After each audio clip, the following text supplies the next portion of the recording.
Сөздерді тыңда, қайтала. Шейде.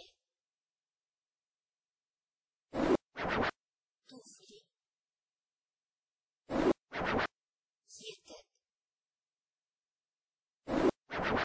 Шалбар.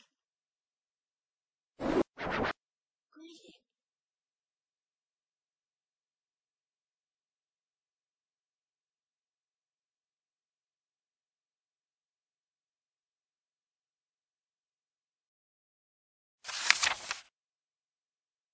Алтыншы сабақ.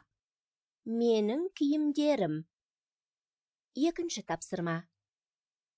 Тыңда. Ақпараттың бұрыс екенін анықта. Сәуле мен Айгүл анасымен киім дүкеніне келді. Анасы Айгүлге көйлек кигізіп көрді. Айгүлге көйлек ұнады. Сатушы оған жарасатынын айтты.